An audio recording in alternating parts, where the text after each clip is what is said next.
Bienvenidos y bienvenidas a la conferencia inaugural del programa de formación, participación y voluntariado, juventudes y ciudadanía política para la gobernanza democrática. Este programa está impulsado por el Programa de Naciones Unidas para el Desarrollo y el Programa de Voluntarios de las Naciones Unidas junto a otras instituciones y organizaciones aliadas. En esta oportunidad estamos en directo para el público en general y esperamos pues que el tema de hoy sea realmente, sea tomado en cuenta en relación al contenido que van a compartir con nosotros los especialistas que hoy nos acompañan. El tema que hoy se va a tratar es filosofía ética de la política y juventudes, y para ello hemos invitado a Leonor Suárez. Ella es oficial del Programa de Gobernabilidad, Democracia y Derechos Humanos del Programa de Naciones Unidas para el Desarrollo. También nos acompaña ahora Gonzalo Gamio. Él es profesor de Filosofía Política del Departamento de Ciencias Sociales de la Pontificia Universidad Católica del Perú. Y también esperamos tener el acompañamiento de François Vallée, quien es director del Centro de Ética Aplicada de la Universidad del Pacífico. Entonces, sin más, yo quiero solamente remarcar que toda esta iniciativa está en el marco de del lema, ¿no? Está en el marco de un lema, darle un giro a la política, y esta es una invitación a las juventudes para ejercer su ciudadanía política con una perspectiva ética. Es por eso que este primer tema está referido a la ética en la política. Sin más, quiero dar yo el paso a Leonor Suárez, quien es la primera persona que hoy nos va a presentar.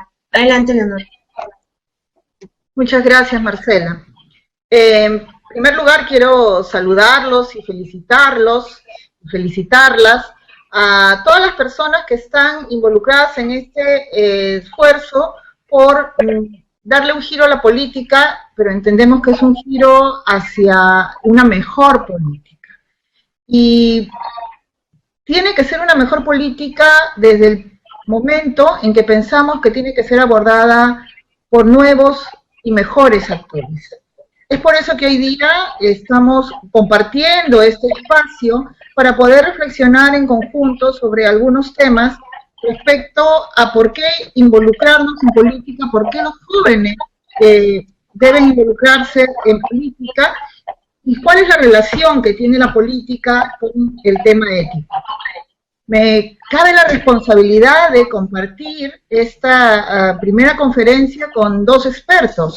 Quiero decir que yo no estoy a la altura de su conocimiento y de su experiencia, sin embargo, tengo la gran oportunidad de estar con ustedes debido a que en la práctica cotidiana a mí me corresponde implementar el programa de gobernabilidad democrática del Programa de Naciones Unidas para el Desarrollo. Entonces quiero desde ese, digamos, enfoque explicar que para nosotros la gobernabilidad democrática es aquella situación en la cual la población está, digamos, satisfecha con las condiciones que se dan tanto en su sistema político, en su sistema social, en su sistema económico, y permiten al gobierno de turno ejercer el poder que le ha sido conferido, la autoridad que le ha sido conferida. Entonces, esto implica que las cosas funcionen y que funcionen de una manera relativamente bien, buena, aceptable. Y de eso se trata la política, de hacer que las cosas funcionen de la mejor manera posible. Entonces, no es un tema que está relacionado simplemente a la gestión de los intereses de un grupo de personas, sino es un tema que está relacionado a la gestión de los intereses de todos. ¿Qué tiene que ver esto con la ética? Hay un libro que es de los quizás más simples respecto a ética y que sin embargo creo que tiene unos mensajes muy importantes y muy interesantes y me permito recomendar, y es el libro bastante conocido además de Fernando Savater, Ética para Amador. En este libro el filósofo nos escribe cómo quien le deja un mensaje, un legado a un hijo, a un joven, tratando de explicarles cosas que en la mayoría de nosotros pueden no ser interesantes a determinada edad. son los temas que tienen que ver con la ética, con la moral, pero también ciertamente con la política. Entonces, cuando hablamos de jóvenes, este involucramiento con los temas éticos, y hablamos de jóvenes con involucramiento con temas de política, estamos hablando de jóvenes que han decidido dar un paso más para mejorar su propia vida, hacer de ellos mejores personas y mejores ciudadanos, aportando a una mejor situación de las ciudades, de las poblaciones, de los países, y por qué no del universo. Leyendo este libro que les recomiendo, de Ética para Amador, o releyendo algunos de sus párrafos, recordaba que hay algunos pensamientos que Sabater comparte con nosotros y que corresponden a otros pensadores ilustres, como aquel de Montesquieu, donde señala que si hay algo que es bueno para él, pero que es malo para su familia, él no dudaría en descartarlo, porque él no solamente piensa en su beneficio individual, sino en el beneficio de su familia. De igual manera, si hay algo que es bueno para su familia, pero es malo para su comunidad, o si hay algo que es bueno para su comunidad, pero malo para el país, o si hay algo que es bueno para su país, pero malo para el universo, también.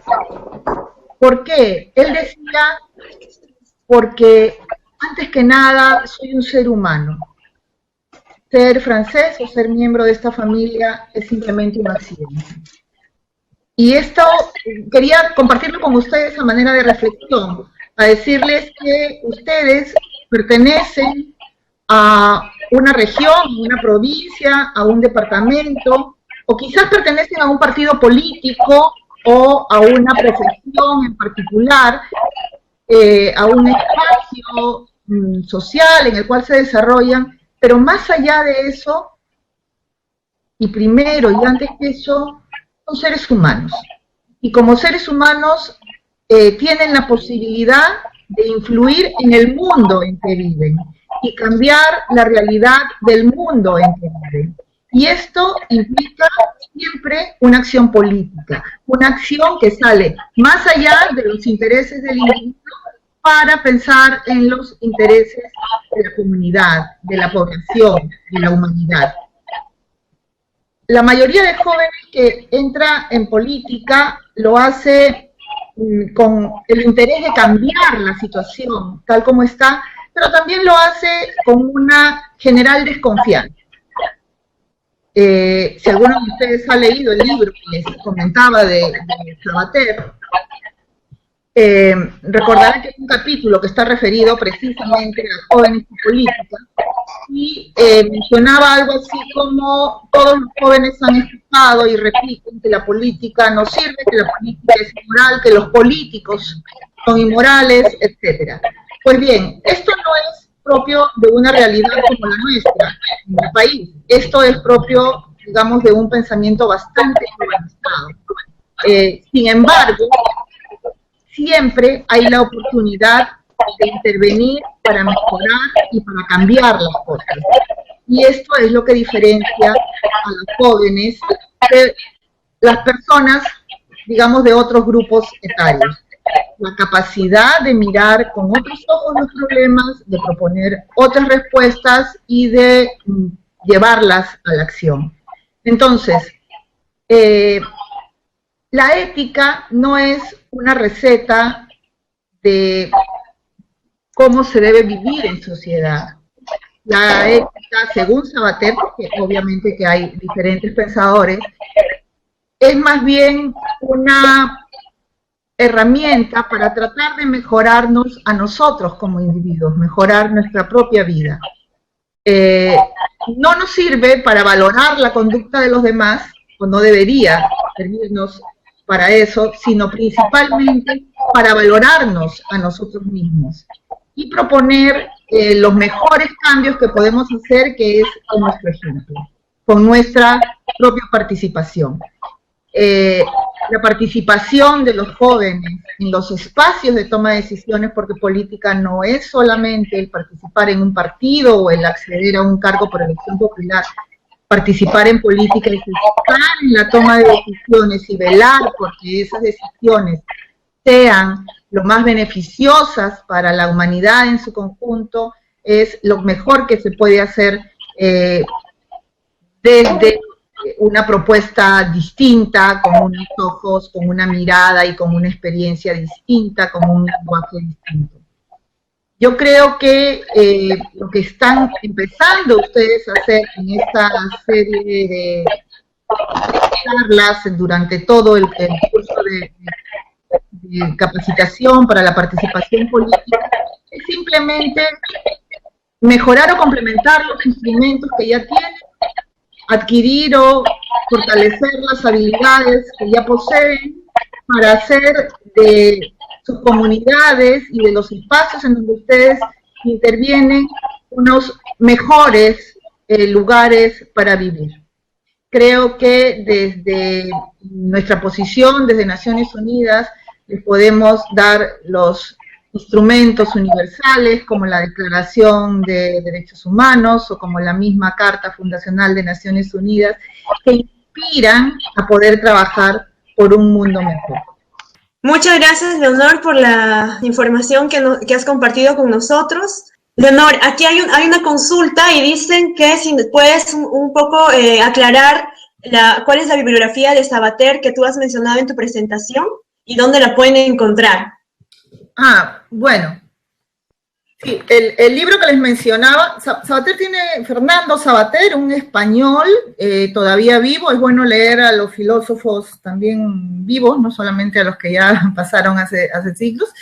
Fernando Sabater es, digamos, un filósofo español que tiene una producción muy vasta, no solamente de libros sobre filosofía, sobre ética, sino además novelas de misterio, y ha ganado una serie de premios. Pueden buscarlo así en internet. El libro que yo les sugería leer se llama Ética para Amador. Y no estoy segura de que haya alguna versión libre en internet, pero es un documento bastante citado, bastante utilizado. Entonces, quizás se encuentren algunos capítulos o partes del libro en internet. En todo caso, creo yo que lo pueden encontrar en cualquier librería. Es un libro bastante conocido, es Ética para Amador, de Fernando Sabater. Leonor, aquí hay otra consulta y otro participante dice lo siguiente: él ha participado o ha postulado para una consejería regional y menciona que siente que no ha sido tomado en cuenta para una posición importante, ¿no? Sino más bien que ha sido tomado como una especie de relleno para poder llenar esa cuota. ¿Cuál sería, digamos, alguna alternativa desde las políticas públicas que podrían ayudar a mejorar, digamos, esta realidad? Bueno, en principio, yo creo que la participación política, tanto de jóvenes como de mujeres y de... ¿Me están escuchando, Marcela? ¿Sí? No sé si los participantes te pueden decir si están escuchando bien. Ok, sigo adelante. Entonces, decía que la participación política, tanto de jóvenes como de mujeres, como de algunos otros grupos de población más excluida, siempre es... Sí, Leonor, sí te estamos escuchando. Gracias. Sí, siempre decía, esta participación se da en condiciones más difíciles. Entonces, ¿qué es lo que requerimos? Yo diría que en principio tenemos que trabajar para generar más ciudadanía. Y más ciudadanía significa personas que estén seguras de cuáles son sus derechos y los medios para ejercerlos, pero también de cuáles son sus deberes y las formas y las oportunidades en que deben cumplirlos. Cuando me refiero a ciudadanía, no estoy pensando solamente en la población, en las personas que quieren participar en política. Estoy pensando sobre todo en las personas que ya participan en política, en los... vamos a llamarlos así, políticos tradicionales o inclusive en los funcionarios públicos, que a veces no conocen o conociendo no respetan lo suficiente los derechos que tiene cada una de las personas. Yo me refería hace unos minutos a la Declaración Universal de los Derechos Humanos. Quienes pueden revisarla, les pido que se detengan simplemente en las primeras líneas cuando dice que todos nacemos libres e iguales.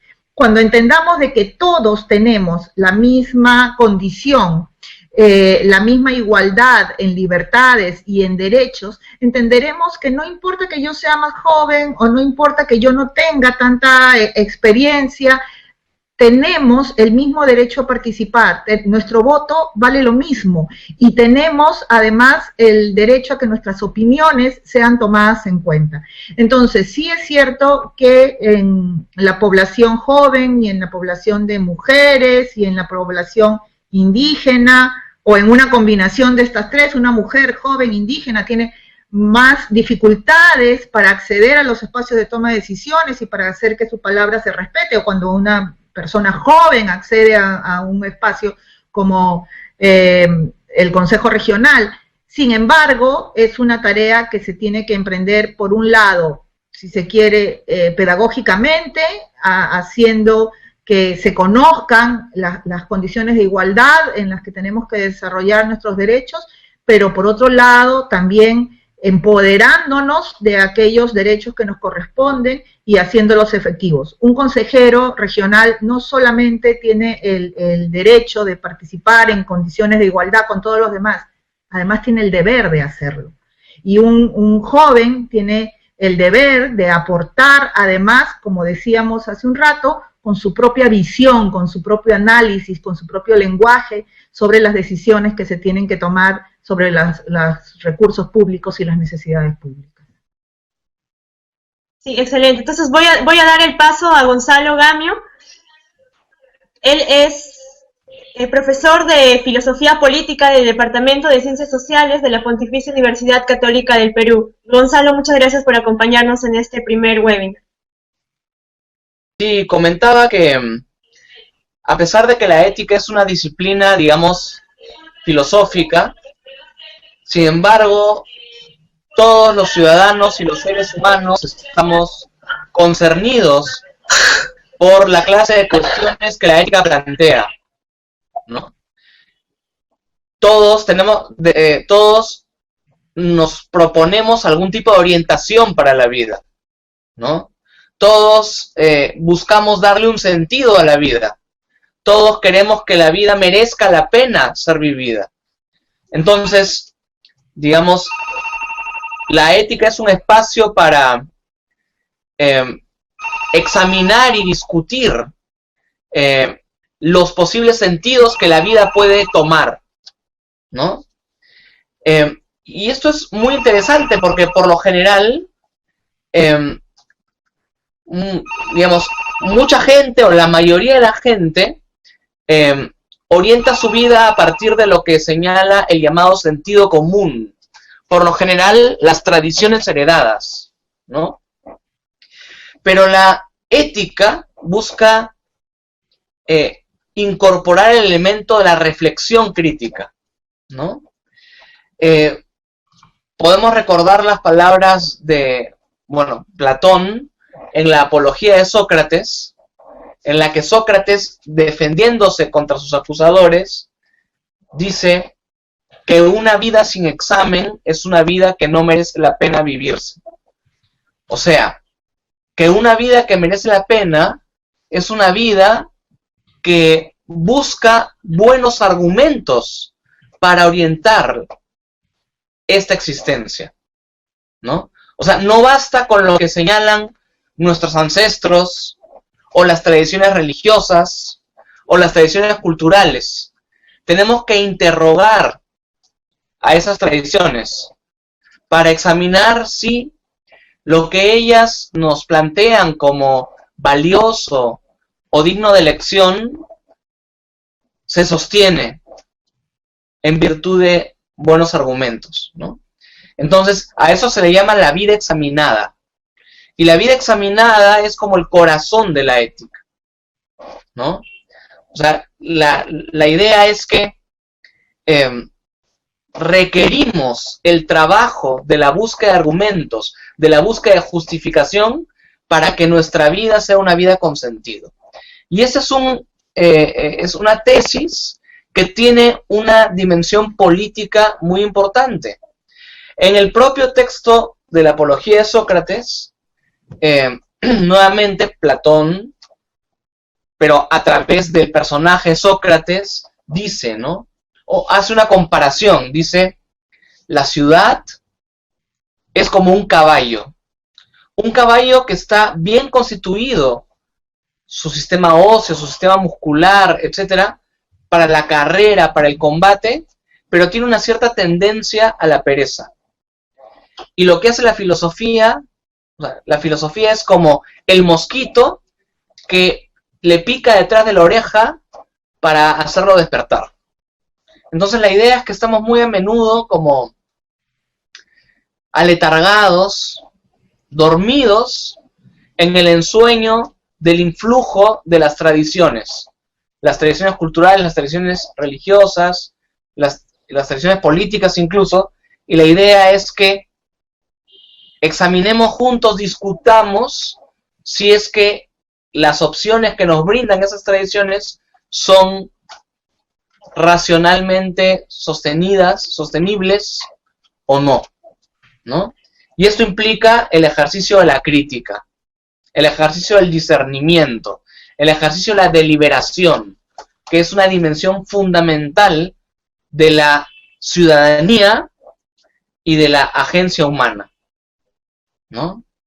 La ética está estrechamente relacionada con la política. ¿Por qué? Porque la pregunta por una vida con sentido implica también la pregunta por si el régimen político, si el sistema legal, si el sistema de instituciones promueve, alienta o no una vida con sentido, o si al contrario la sofoca, la asfixia, la priva de libertad, ¿no? Entonces la pregunta ética, ¿no? ¿Qué vida puede tener sentido para mí o para nosotros? Está asociada a la pregunta política.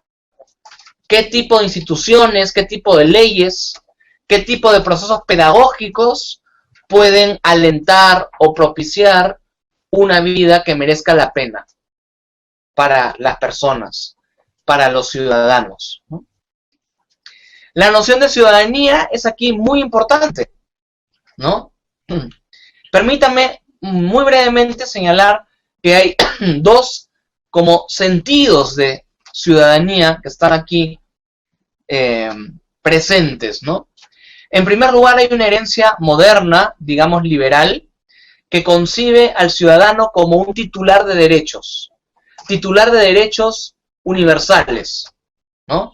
Derecho a la vida, derecho a la libertad, derecho a la propiedad, derecho a la búsqueda de la felicidad, etcétera, ¿no? Entonces, ciudadano es aquel que cuenta con estos derechos y el Estado, su Estado, puede garantizarlos, ¿no?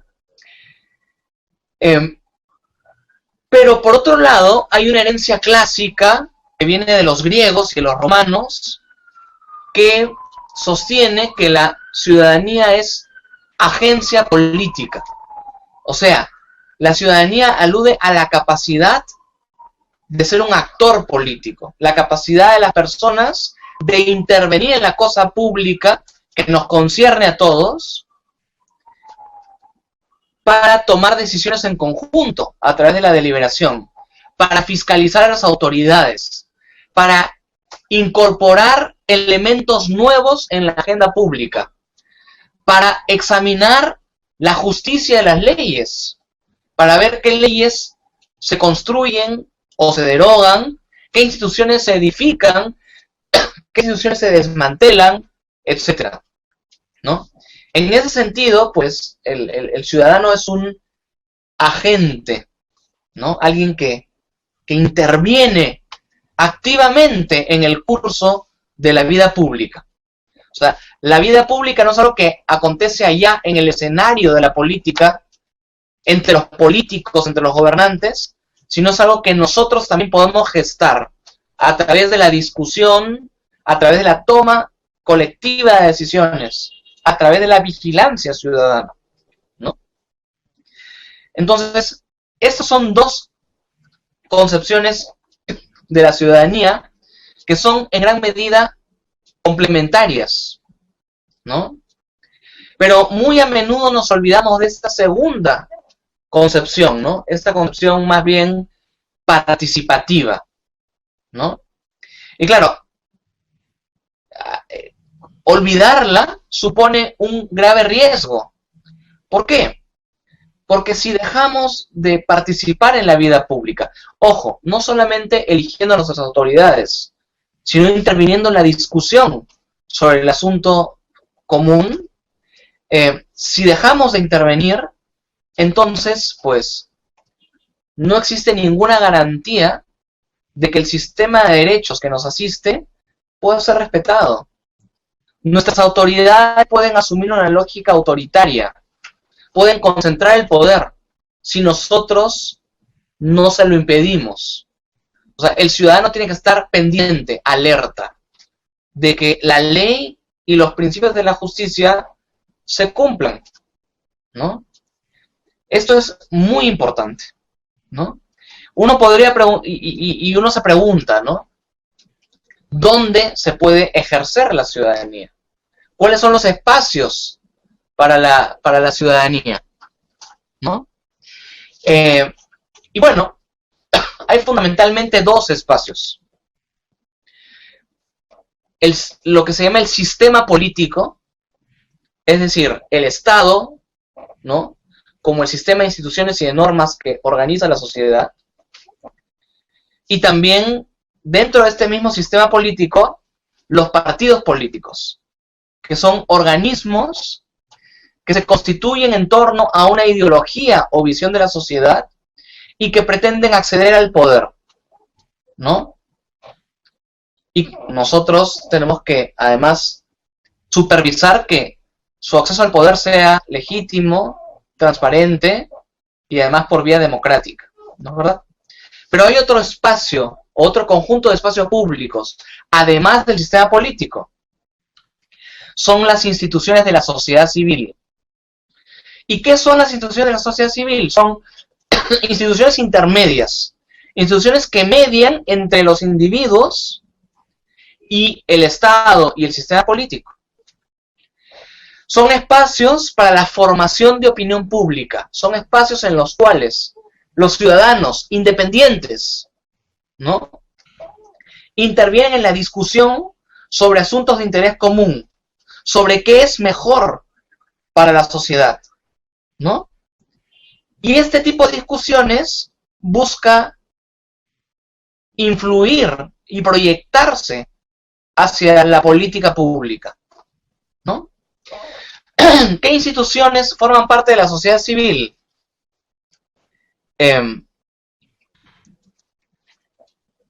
Universidades, colegios profesionales, organismos no gubernamentales, sindicatos, comunidades religiosas, las que sean democráticas, porque no todas lo son, etcétera. O sea, son espacios propicios, abiertos para el intercambio libre de argumentos, de planteamientos por parte de ciudadanos independientes. Entonces, a través de los espacios del sistema político y de la sociedad civil, el ciudadano puede hacerse presente en el curso de la cosa pública, ¿no? Y hay un tema también en el que quisiera insistir y que tiene que ver con lo que se nos ha dicho sobre el importante rol de los jóvenes para cambiar la política, ¿no? Que es un asunto de singular importancia y diría yo urgencia, ¿no? El asunto es el tema de la injusticia. La percepción de la injusticia es fundamental. Y aquí cito a Cicerón, un filósofo romano del siglo de oro, del siglo I, ¿no?, el siglo I antes de Cristo, y son ideas que ha retomado una importante pensadora política contemporánea que se llama Judith Schklar. La idea es que hay dos formas de injusticia. Una se llama la injusticia activa. Hay injusticia activa cuando yo violo la ley o vulnero los derechos de alguien. Allí estoy siendo injusto activamente. Pero uno también puede ser injusto pasivamente. ¿Y cuándo uno es pasivamente injusto? Cuando uno ve que un tercero viola la ley o vulnera los derechos de alguien más, y yo, por pereza, por cobardía o por complicidad, prefiero mirar hacia otro lado y dejo pasar, en lugar de denunciar, en lugar de alertar a mis semejantes, en lugar de defender la legalidad. Y este concepto de injusticia pasiva es muy importante, porque muy a menudo los ciudadanos en contextos cotidianos vemos cómo otras personas sufren violencia o discriminación, o en el Estado se desarrollan lógicas de tipo autoritarias, o existen medios de comunicación que no son veraces, ¿no? Y nosotros, por comodidad o por cobardía, dejamos hacer. Y claro, un asunto fundamental en cualquier comprensión sensata de la ciudadanía es que si uno no es parte de la solución, es parte del problema. Entonces, ciudadanía, ciudadanía aletargada, ciudadanía indiferente, no es ciudadanía. Cuando uno deja hacer a otros y permite que se viole la ley sin denunciar, sin intervenir, sin hacer sentir su propia voz, uno está comportándose como un súbdito, no como un ciudadano. Y muy a menudo, y ojo, vivimos en un país en donde los regímenes autoritarios y las dictaduras han sucedido repetidamente. Recién hoy estamos, observando un cuarto proceso electoral ininterrumpido. Nosotros que hemos vivido dictaduras y regímenes autoritarios, el último fue el de Fujimori, tenemos que tomar conciencia de que la injusticia pasiva es un problema grande, ¿no? O sea, cuando los gobernantes asumen actitudes autoritarias de irrespeto a la ley, de respeto a los derechos de los demás, estamos de alguna manera concediéndole una cuota de poder que no le corresponde, porque es la cuota de poder que el ciudadano tendría que desarrollar activamente en los espacios públicos, que, repito, son espacios de comunicación, son espacios de intercambio de argumentos, ¿no? Y aquí cito a otra gran filósofa alemana, ¿no? En esta ocasión alemana, Hannah Arendt, ¿no? Dice, la violencia es lo opuesto a la política, porque el corazón de la política es, decían los griegos, lexis y praxis, palabra y acción, ¿no? La palabra es el espacio del entendimiento común. A través de la palabra forjamos consensos racionales, y también expresamos razonablemente la discrepancia, porque discrepar es sano cuando se discrepa a través de los canales que la ley establece, ¿no? Entonces, en cambio, la violencia es sorda y es muda. Ni escucha razones, ni ofrece razones. Entonces, en ese sentido, la política, en ese sentido clásico que estoy tratando de destacar, la política es muy importante. Y en ese sentido no debemos dejar la política solo en manos de los políticos. La política es un asunto demasiado delicado e importante y significativo para la vida para que sean los políticos los que tengan la última palabra. Gonzalo, muchas gracias por la presentación que nos has hecho. Y aquí estamos todavía con Leonor Suárez y estamos con Gonzalo Gamio, quienes nos acompañan hoy en este primer webinar. Y tengo aquí algunas preguntas por parte de los participantes. Estamos a través de Hangouts y también transmisión en vivo a través de YouTube. Vemos que tenemos 141 espectadores actualmente que están siguiendo el webinar. Y tenemos algunas preguntas. Y voy a leer 3 preguntas, les doy pase para que ustedes respondan y luego continuamos con unas 3 más para poder cerrar la conferencia, ¿sí? Una de ellas dice, ¿cómo hacer para que la ética no solamente sea una herramienta para mejorarnos individualmente, sino también de manera colectiva? Eso lo preguntan para Leonor, ¿sí?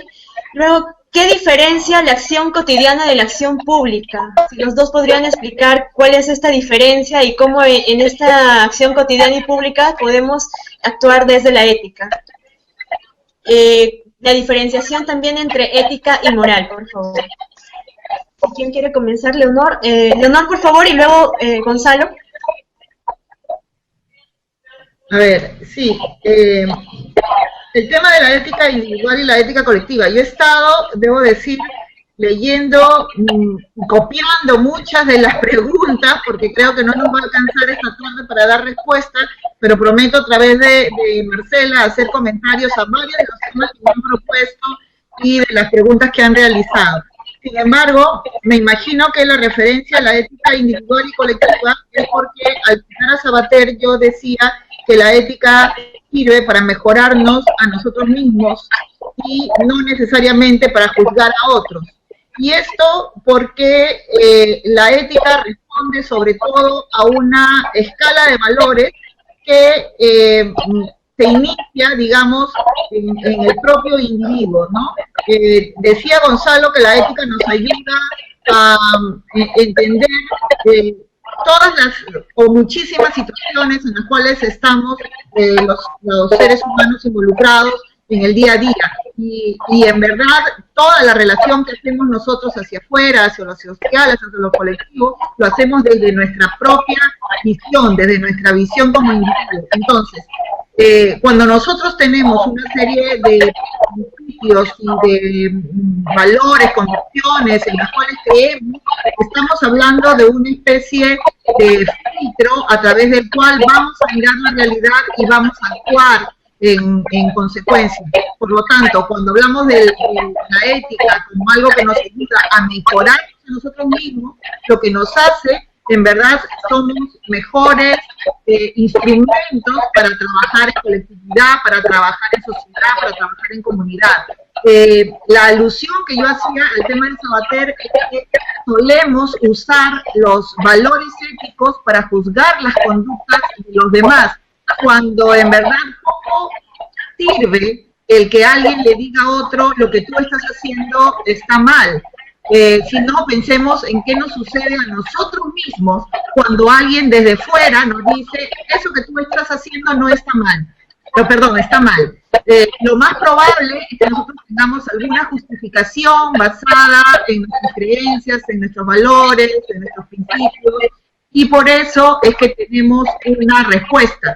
La ética, si vamos a entrar a un tema más específico de los imperativos categóricos, es decir, de aquellos valores que no están en duda, nos sirven sobre todo para evaluar nuestra propia vida, para evaluarnos a nosotros mismos como individuos, como seres sociales y actuar en consecuencia en la sociedad, en la colectiva, en la comunidad. Bueno, estoy de acuerdo con lo que Leonor acaba de señalar, ¿no? Digamos, la ética, digamos, hay, por supuesto, una dimensión individual de la ética que tiene que ver con el diseño que podemos hacer del proyecto de vida, ¿no? Y muy a menudo nos vemos confrontados por circunstancias en las que tenemos que elegir actuar de una manera A o de una manera B, ¿no? A veces situaciones de conflicto, ¿no? Entonces, por supuesto que hay una ética individual que tiene que ver con cómo desarrollar la vida, ¿no? Qué metas elegir para la propia vida, qué propósitos son valiosos. Pero ninguna ética, ninguna faceta de la ética es absolutamente individual, porque nuestra vida siempre está conectada con la vida de otros, que son importantes para saber quiénes somos, ¿no? Otros que apreciamos y cuya presencia llena nuestra vida, ¿no? Otros con los que discutimos, otros con los que descubrimos qué es importante para nosotros, ¿no? Entonces, claro, hay una dimensión, digamos que la vida de cada uno es como un tejido social, ¿no? Porque, y aquí cito una idea del antiguo rector de la Universidad Antonio Ruiz de Montoya, Vicente Santuc, ¿no? Decía él, los seres humanos tenemos dos ombligos. Un ombligo está en la mitad de nuestro cuerpo, ¿no? En el vientre. Y ese ombligo nos recuerda que no estamos solos, que vinimos de alguien, nos cortaron de alguien, ¿no? Dependimos de alguien. Y tenemos otro ombligo, un ombligo metafórico, decía Vicente, ¿no? Que es el orificio que tenemos en la boca y que tiene que ver con el habla, ¿no? Y evidentemente el habla, el lenguaje, solamente se puede llevar a cabo, se puede poner en ejercicio siempre en conexión con los demás. Entonces, no somos nunca animales solitarios, ¿no? Entonces por supuesto que hay problemas éticos que están más asociados con la vida individual y hay otros que tienen más que ver con nuestra relación con los demás o con las instituciones, ¿no? Pero en realidad es una distinción más analítica, digamos, ¿no? Toda ética es una ética que está vinculada a nuestra conexión con los otros seres humanos, ¿no? Y sobre la distinción entre la ética y la moral, yo creo que, de hecho, han habido muchas distinciones ofrecidas en la historia de la ética entre una cosa y la otra, pero yo creo que para el asunto que nos convoca hoy, la relación entre la ética y la política, son términos que pueden ser usados como sinónimos. Lo que pasa es que la palabra ética viene del griego y la palabra moral viene del latín, ¿ya? Y la palabra moral es en el fondo la traducción hacia el latín que se hacía del término griego ethos, que trataba sobre el tema de la reflexión sobre la orientación de la vida. Entonces, yo no tendría ningún problema en señalar que etimológicamente significan lo mismo y que podemos usarlo sin ningún tipo de problema conceptual grande o grave como sinónimos. Por supuesto, autores como Hegel, por ejemplo, han hecho una distinción, pero pues no necesariamente tenemos que manejarnos bajo criterios hegelianos. O sea, digamos que uno puede usar los dos términos como sinónimos y no hierra, digamos. Listo, voy a hacer las preguntas y te doy pase luego para que puedas contestar. Y era esto, ¿cómo aplicar la ética en la política? ¿No? Y luego, ¿cuáles son esos factores que determinan hacerse agentes políticos desde la ética? Otra pregunta dice, ¿cómo fortalecer la ética de los partidos y movimientos regionales? Y tengo un par más que ya serían para cerrar, pero continuamos con eso. ¿Sí? Sí, yo quería hacer un comentario en relación, digamos, a la pregunta anterior que estaba respondiendo Gonzalo, y era simplemente que se venía a mi mente una frase de Hannah Arendt que dice algo así como que los hombres, no el hombre, habitan la Tierra, habitan este planeta, ¿no? En el sentido en que cuando hablamos del individuo, lo utilizamos como una categoría para poder analizar, para poder entender las cosas, pero en verdad los seres humanos nos explicamos a través de nuestras relaciones con los otros seres humanos, ¿no? Entonces, este concepto de ética individual y ética colectiva lo podemos usar simplemente como categorías para entender, para analizar, para conversar, pero en la práctica el ser humano es un ser social, es un ser colectivo por su propia naturaleza. Era eso lo que quería compartir y luego retomo. ¿Cómo fortalecer la política desde la ética? ¿Y cómo fortalecer los movimientos políticos? Pues es una pregunta muy importante, ¿no? Digamos, hay formas de fortalecer los movimientos políticos desde dentro y también desde fuera.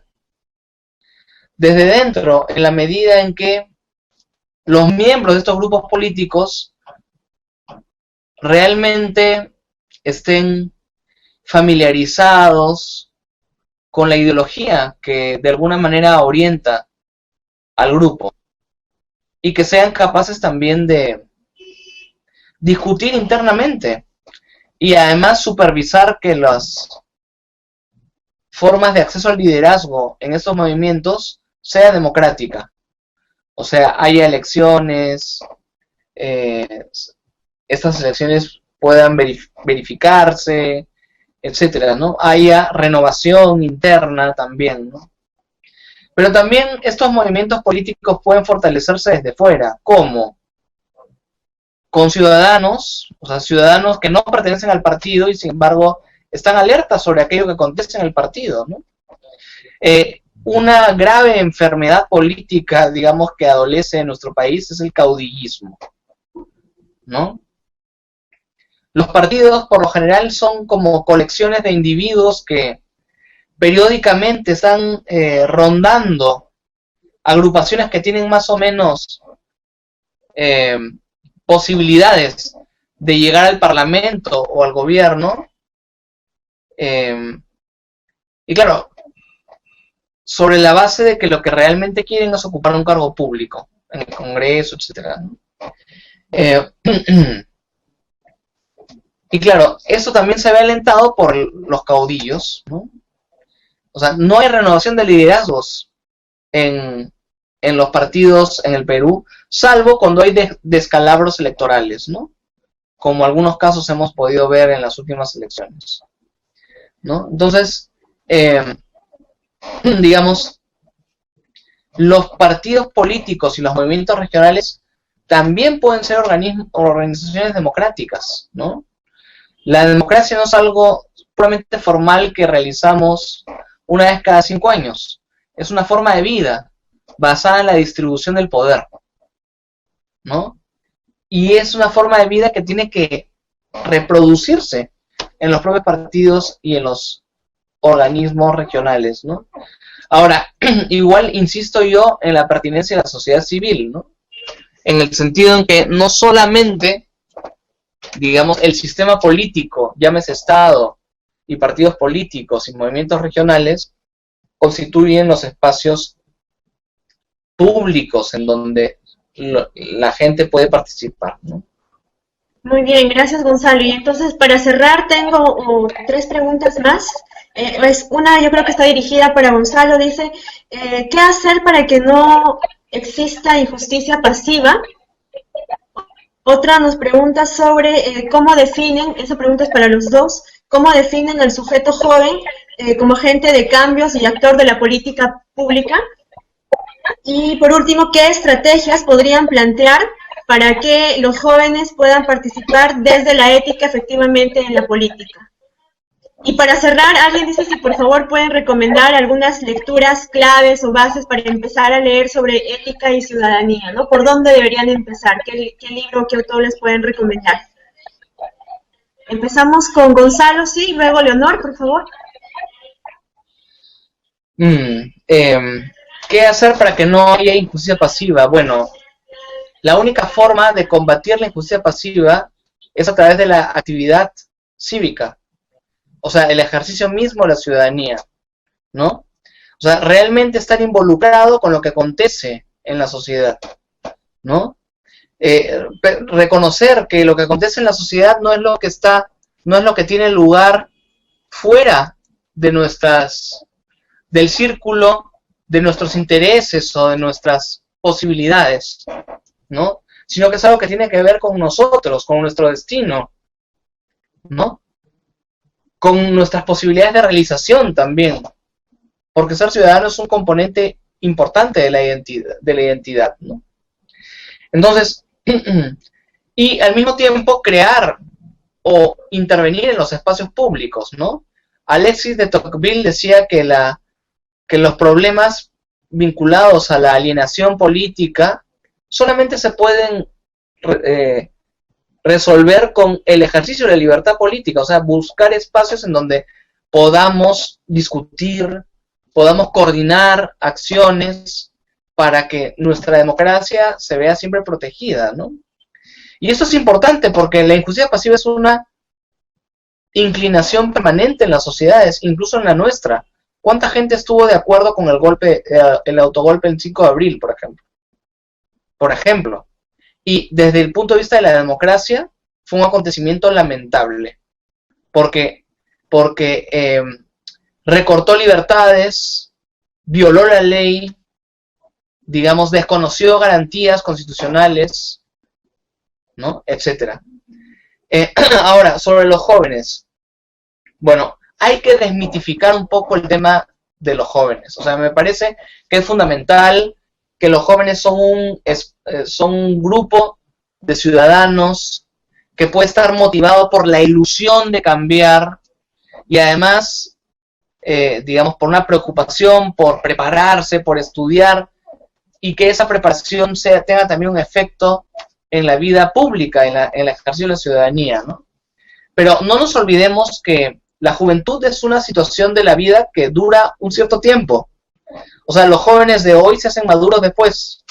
Y la idea no es solamente promover la intervención política de los jóvenes, sino que esa intervención política permanezca en el tiempo, permanezca en la vida, de modo tal que cuando uno ya no sea tan joven, igual mantenga su interés por la política y por enriquecer la política y por renovar la política y por humanizar la política, ¿no? ¿Cómo se puede propiciar la acción de los jóvenes? Bueno, de formas muy diversas, ¿no? Muchos estudian en la universidad, hacer que la universidad sea un espacio donde se discuta el tipo de país que queremos. Porque, ojo, y esto también es muy importante, muchas universidades se han convertido en empresas privadas simplemente en donde simplemente se forma a la gente para ser profesionales eficaces. Y nos hemos olvidado que los jóvenes también son ciudadanos, ¿no? Entonces, hacer que la universidad sea un espacio de discusión sobre la sociedad, sobre la posibilidad de adecentar la política, de revincular la ética y la política, ¿no? Otros jóvenes participan en sindicatos, o participan en colegios profesionales, o en comunidades religiosas, o sea, propiciar que estos espacios sean espacios también de discusión sobre asuntos de interés común, ¿no? Por ejemplo, y por supuesto, quienes sean jóvenes y participen de partidos políticos, pues exigir a sus líderes que la voz de los jóvenes sea escuchada y que también haya, por lo menos en cierto porcentaje, una renovación clara de los liderazgos, ¿no? ¿Cómo definir al actor joven, a los jóvenes en su participación en política? Yo creo que, tomando las palabras de Gonzalo Gámez, no debemos olvidar de que el joven es un ciudadano más, con los mismos derechos, con las mismas oportunidades, o deberían hacerlo. En todo caso, yo creo que las diferencias, y aquí vuelvo a citar lo que ya les había mencionado sobre la Declaración Universal de Derechos Humanos, es reconocer de que todos somos iguales, Entonces, es cierto de que tenemos una menor participación y vamos a entenderla. Ayer yo estaba en una presentación en donde alguien me hacía ver y me decía el 27% de la población del Perú está entre los 15 y los 29 años de edad, es la población joven, el 27%. Entonces, esperaríamos que por lo menos el 25% de nuestros representantes políticos fueran jóvenes, sería importante, ¿no? Porque así estarían representados aquellos grupos y seguramente que las decisiones que se tomen tendrían más en cuenta las necesidades de estos grupos. Lo mismo pasa con otros grupos. Un grupo bien importante es el 50% de la población que es mujer, pero no el 50% que tienen responsabilidades políticas son mujeres. ¿Y por qué es importante participar y tener esta representación? Porque quienes toman las decisiones, en muchos casos, toman decisiones a favor de sus propios intereses. Querrámoslo o no, es en gran medida parte de la naturaleza humana o de nuestros sistemas que pueden ser imperfectos. Entonces, la mejor manera de asegurarnos de que las decisiones beneficien a la mayoría de la población es que estos grupos de personas estén representados en esa toma de decisiones. Lo mismo podríamos decir de otros grupos, como la población indígena, la población afroperuana. Si mezclamos tres de esas condiciones y decimos una mujer indígena y joven, tiene menos oportunidades inclusive de estar representada y de participar. Otra de las cosas que tendríamos que tener en cuenta es que la historia del Perú en los últimos 40 años no nos ayuda mucho para lo que es la participación política de jóvenes, porque dado que la violencia se instaló como un mecanismo político por más de 20 años en nuestro país, trajo consigo una represión y un miedo, inclusive terror, a lo que podía ser una participación política y sus consecuencias. De tal manera que nosotros estamos en este momento volviendo a participar en política como debería ser, es decir, desde una edad muy temprana. He visto algunos comentarios que proponen trabajar temas de ética y de participación con niños, no solamente con jóvenes, y estoy totalmente de acuerdo. Hay otro tema que no quiero dejar pasar, que es cómo trabajar estrategias para participar en política desde la ética. Quizás lo más fácil es que asociemos la falta de ética a los partidos políticos o a los políticos que llegan al poder por el enriquecimiento. Pues bien, el problema, suelo yo simplificar, digo, el problema más que la corrupción en el Perú, el problema es la impunidad. Es decir, las personas que incumplen la ley, que roban, que mienten, y que no pasa nada, no asumen las consecuencias, porque tenemos un sistema que no funciona de la mejor manera. Entonces, lo que quiero decir con esto es que la mejor manera para trabajar desde la ética por mejorar la política es siendo nosotros intolerantes ante la impunidad. Esto implica que nosotros mismos tenemos que asumir las consecuencias de nuestros actos, las responsabilidades por nuestros actos. Y así como no queremos que alguien robe, tampoco robar, ni siquiera unas hojas de papel del trabajo, o unos caramelos cuando alguien no se da cuenta. Si no queremos que en nuestro país nos sigan mintiendo, pues no toleremos la mentira. No mintamos ni siquiera cuando llegamos tarde a una clase, inventemos una excusa. Es decir, lo que quiero decirles es que la mejor manera de utilizar la ética para cambiar la realidad, incluyendo los propios partidos, incluyendo los propios políticos, es siendo nosotros unos abanderados de esos valores éticos que queremos propugnar, que queremos promover. Y respecto a las lecturas que pedían, yo voy a sugerir y voy a compartir, porque he visto algunos pedidos respecto a los temas que ya les había mencionado en las Naciones Unidas.